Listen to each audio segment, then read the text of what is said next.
Trump, Musk weigh in on H-1B immigration visas. This is a story that's just recently been erupting. Apparently there's infighting in the Republican Party. I don't know how much is like the news just trying to put a wedge between Trump and Republican Party and its supporters. But it's a discussion, all right? It's immigration, right? A lot of people voted for Trump because of immigration. Of course, Trump said a million times illegal immigration he's against, but some people still think he's against all immigration. No, it's just illegal. He's totally for legal. But let's watch this video real quick. It's just quick, 3 minutes long. Immigration visas are top of mind for the GOP this morning after a weekend of Republican infighting. President-elect Trump siding with his DOJ chiefs, Elon Musk and Vivek Ramaswamy, who are in favor of H-1B temporary worker visas. But some say those visas are taking jobs away from American citizens. News Nation's Tom Dempsey has more from Washington this morning. Tom, how are they taking jobs away from American citizens? Maybe. I don't know. From what I understand, H-1B was designed for critical workers that we just can't find in the United States. So you reach out in other countries to get that type of service. But I think, and I could be wrong, feel free to comment below. Don't just troll me. Correct me if I'm wrong about this. H-1B visas are now being exploited to just get cheaper labor. Higher skill for cheap. Like these people are like really good in the tech industry, but instead of getting Americans and paying a decent wage, I'd rather just get an immigrant and pay them less. But please, if I'm wrong, correct me and just tell me in good detail why I'm wrong. Don't just troll me. is this issue splitting the GOP, and what did we see this weekend? Hey, good morning, Mark. Yeah, look, this morning marks actually 3 weeks to go until Inauguration Day. But right now we're seeing a fight growing between anti-immigration Republicans and some of President-elect Donald Trump's supporters in the business and tech industries. Like you said, this all revolves around the H-1B visa program, which provides a temporary work visa and non-immigration status for highly skilled workers from other countries. We see this used by companies in tech, financing, and engineering. Supporters of this program say it helps the United States keep an edge in those fields, but opponents argue it can undercut wages for Americans. Controversy grew in recent days when President-elect Trump did an interview with the New York Post, which he said, quote, "I have many H-1B visas on my properties. I've been a believer in H-1B. I've used it many times. It's a great program." Billionaire Elon Musk also voiced support for this program and said he'd go to war over the issue. Posting to X, "The reason I'm in America, along with so many critical people who built SpaceX, Tesla, and hundreds of other companies that made America strong, is because of H-1B. But we also saw some opposition, like I said, too. A former presidential candidate, Nikki Haley, posted to X, "If the tech industry needs workers, invest in our education system, invest in our American workforce. We must invest in Americans first before looking elsewhere." That's sort of the... Hold on. Don't ever underestimate the talent of Americans or the American spirit. I mean, keep in mind, Trump was elected, and we knew this was coming. He campaigned about getting rid of the Department of Education. And you have Nikki Haley here saying we need to invest in our education system so we could just hire Americans within. But we'd rather just get more skilled labor somewhere else. Like, where is it? Where's most of the skilled labor coming from? It's like India, right? If I'm not mistaken. Where it's just people who are pretty smart, but willing to do the job for really cheap.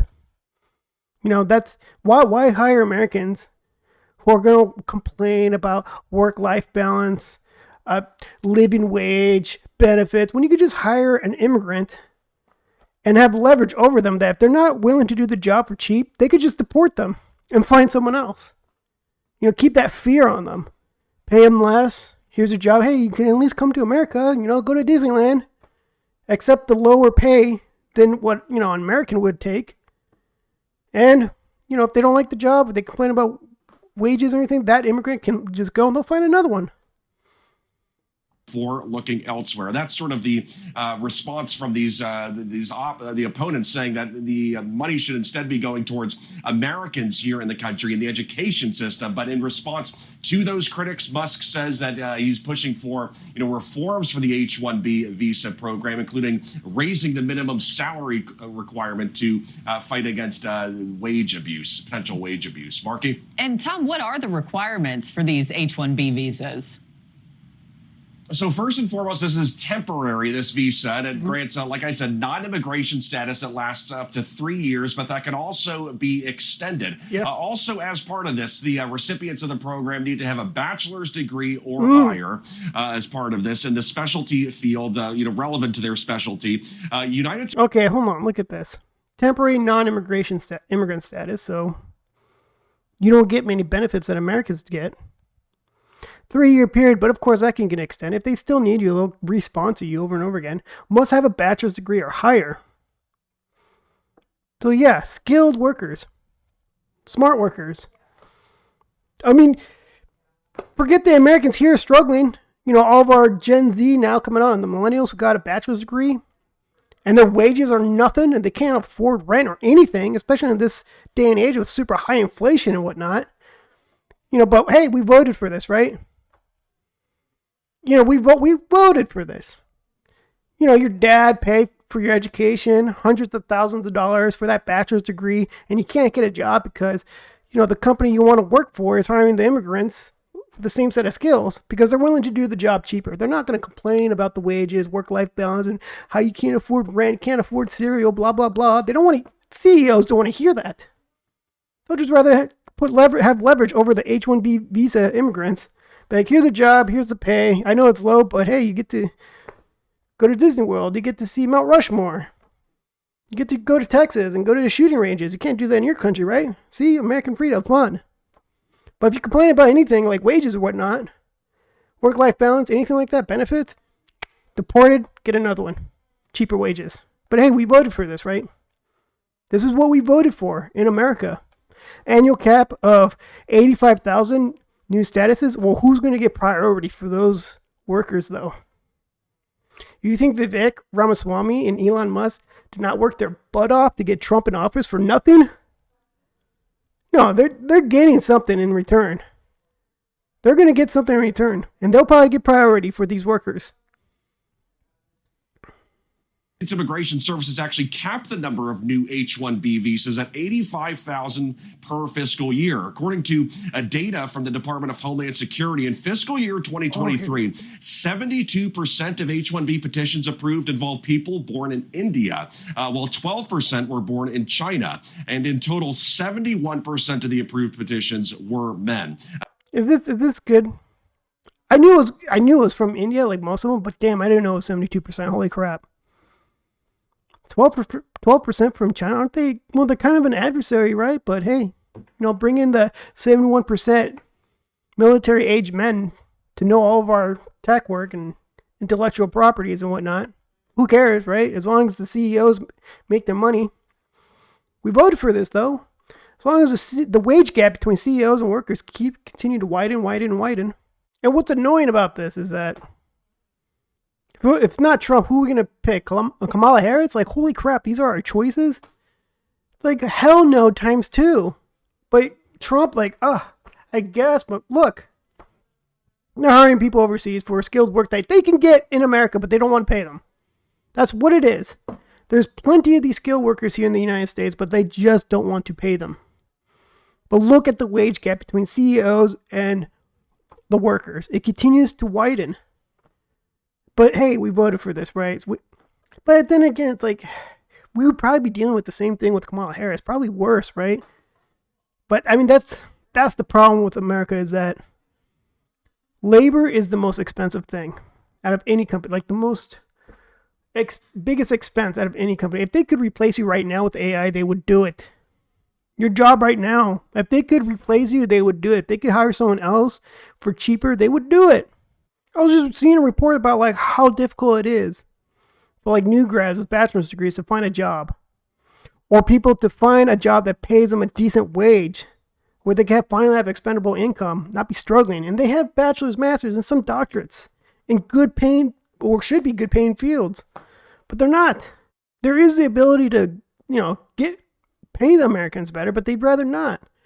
Rather just get, H-1B visa recipients, pay them less. But, voted for this. H-1B holders can also apply for a green card while on the visa. Marky? Thanks for watching, everybody. Oh, that was it. I'm going to read some comments. Let's see if I'm wrong or whatnot. The top comment says, what a surprise, billionaire guy takes the side of billionaire guy. Yeah, the 3 billionaires, right? Trump, Musk, Ramaswamy. 3 billionaires trying to make America great.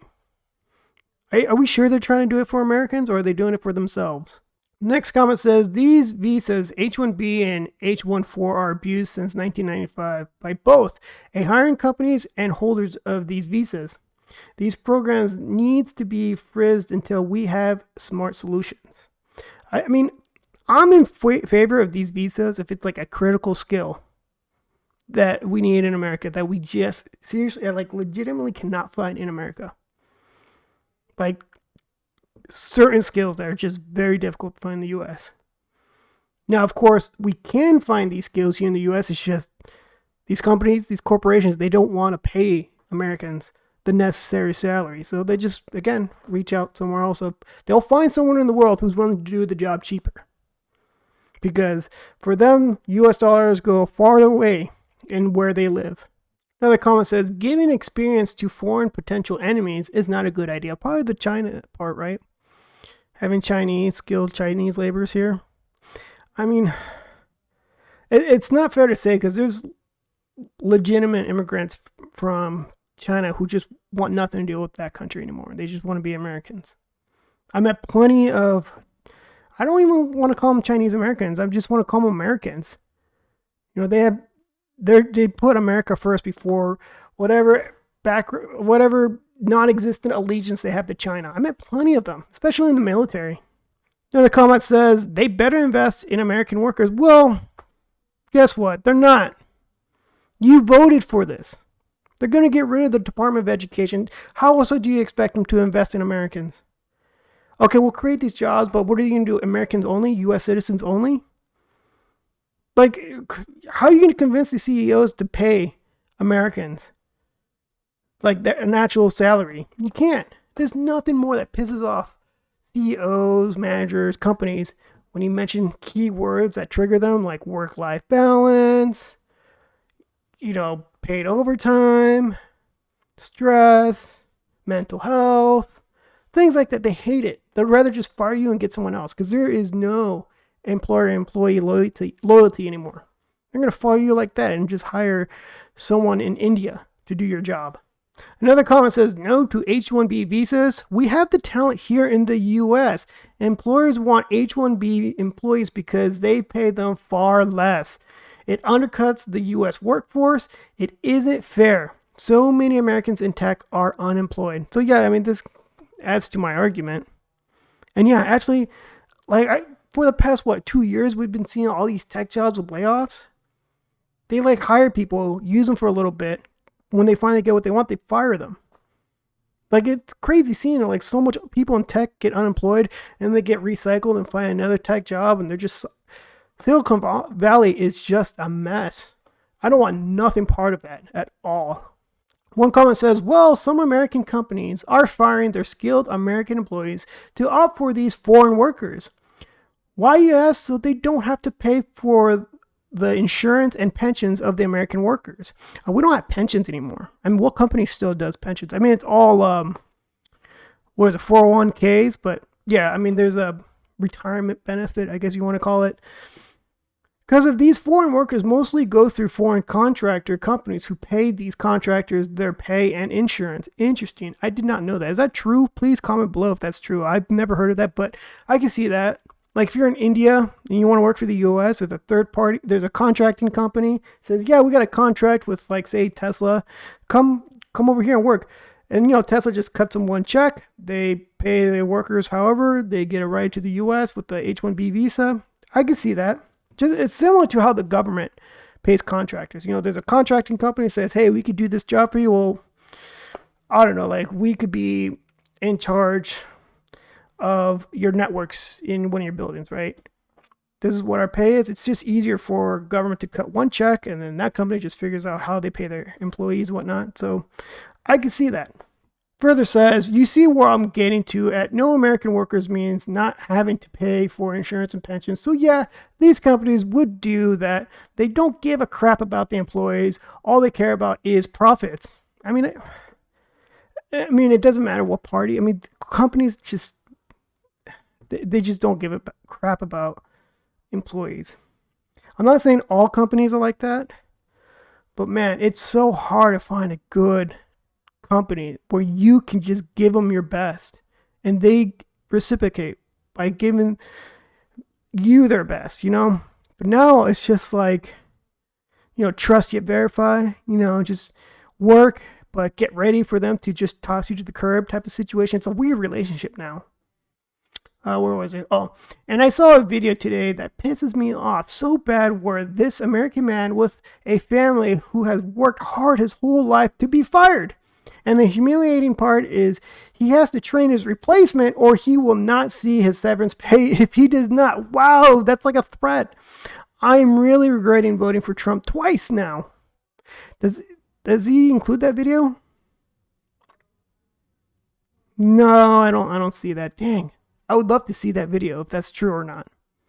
I mean, let's assume it's true, because I've heard of stories where people, were assigned to train someone, like, oh, it's going to be my new coworker. I'm training this guy. But before you know it, you get fired because you trained your replacement. It's like ridiculous. But this saying, hey, you need to train this guy or you're not going to get your set. Well, do you tell the guy that you're going to fire them? Hey, we plan to fire you, but first train this guy. And if you try to tell us to F off, you're not getting a severance. I don't know if you can do that. I feel like you can't, but who knows? I'm not an expert in this field. I think that's enough of these comments. I mean, I think I'm done with this video now. But if I missed anything, if there's something you want to add to this, please comment below. I do read them, except trolls. There's some people who just throw stupid crap out there. It's not fun. It's not worth engaging. But if you want to engage in a conversation, put something good up there, something good detail. Engage in a good conversation. I'm up for it. Hit the like button. If you made it this far, please subscribe. I'd greatly appreciate it. And all that fun stuff. I try not to annoy people with like sub. Like a lot of YouTubers are like, hey, before I move on with the video, make sure to hit the like and subscribe. And I noticed that there's only 10% of the viewers who have not subscribed.